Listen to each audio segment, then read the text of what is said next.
Hi， 大家好，歡迎收睇今集嘅 YouTube Channel。咁唔知道近排咧，大家有冇發現有個品牌咧係非常之火熱嘅？咁啊，尤其是喺2025年9月份香港鐘錶展嘅時候咧，亦都有好多人咧去到呢個國潮嘅地方咧，就打卡睇呢一款手錶。咁而呢一款手錶咧就係士波利人珍寶來。咁有住一款大家一見到嘅時候咧就會哇一聲。咁究竟呢一款手錶係點樣嘅咧？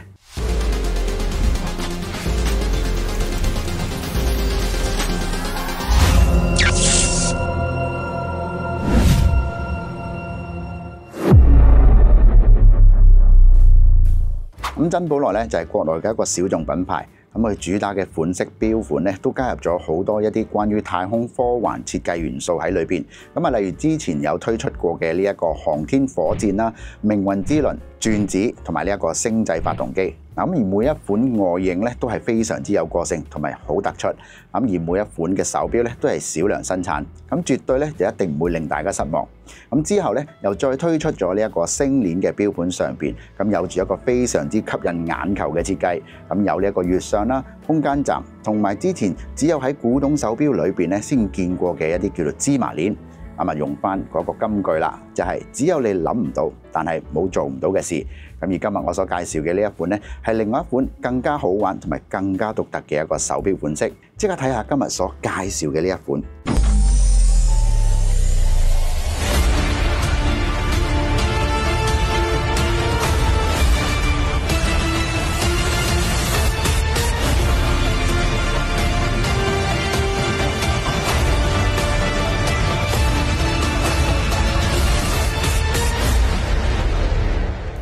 咁首先咧，我哋就嚟睇下呢一隻手錶錶盤上邊中間綠色錶盤咧，就分別咗有兩支嘅拋光刀形嘅時分針。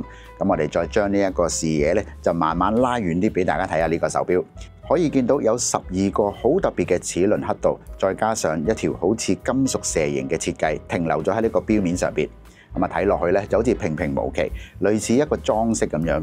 咁唔知道大家喺市面上咧又有冇睇過類似呢一款手錶嘅設計呢？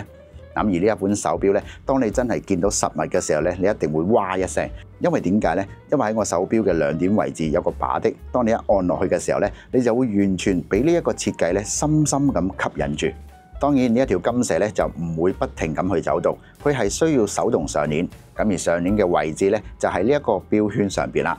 咁大家可以大概上10至15下。咁不過，就算你係上咗20下咧，完全都唔會影響到佢自己本身嘅呢一個動力啦，同埋影響呢一個機芯。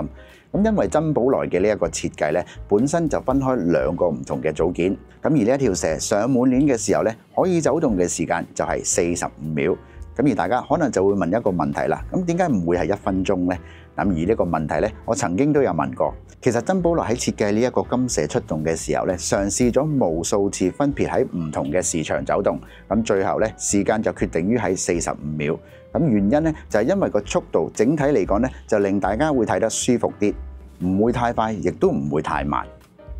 而另外一樣嘢咧，大家就好清楚咁見到12個齒輪咧就不停咁轉動，咁是否用呢一個齒輪嘅咬合條蛇而走動嘅呢？咁啊，相信大部分嘅人咧都一定有咁嘅感覺。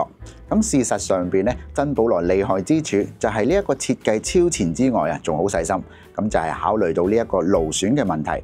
金屬齒輪以金屬長期咁嘅咬合摩擦咧，其實係真係有勞損嘅。咁所以咧，佢哋反覆咁嘗試咗唔同嘅方法，最後咧就使用咗呢一個微磁力嘅推動金蛇。咁同時咧就做到呢一個磁力，亦都唔會影響到走時同埋呢個機芯嘅運作。嗱，咁而仲有一個好有趣嘅地方咧，大家就一定係唔知道噶啦。咁啊，請大家睇緊電視或者睇緊電話嘅時候咧，就開大聲翻少少，睇下我而家播嘅呢一條片啦。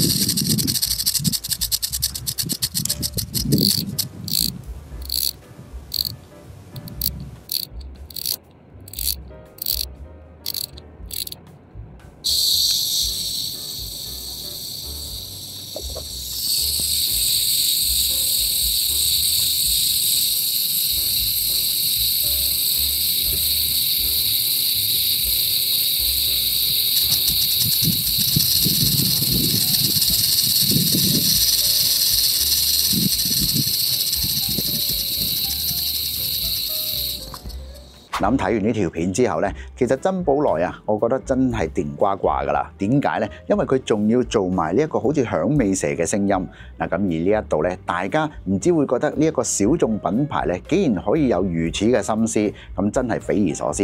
咁都希望大家呢，可否撳翻個 like 呢，就俾翻佢哋。咁講翻今次珍寶來嘅錶殼上邊咧，就用咗5級嘅鈦金屬，而錶面咧就用咗藍寶石水晶錶面，直徑咧就係46mm，而機芯方面就採用咗瑞士 SW200，頻率28800，動力儲存咧就38小時。咁而喺呢個底蓋上邊咧就刻有一條蛇形嘅頭像。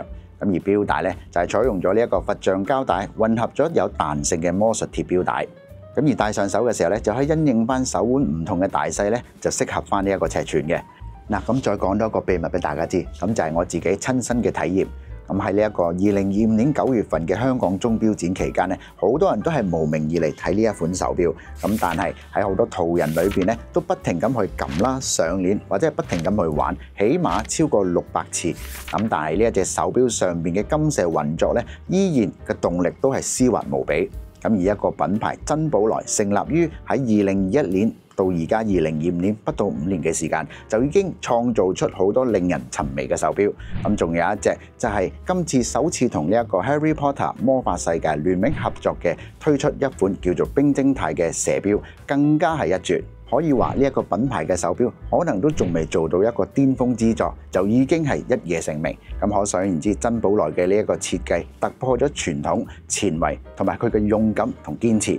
咁係中國製錶界裏邊咧嘅一個驕傲，咁而且亦都將中國製造嘅手錶咧就再次咁邁向全世界另一個高峰。咁而我期待嘅珍寶來下一個產品咧，唔知道又會係有啲乜嘢突破呢？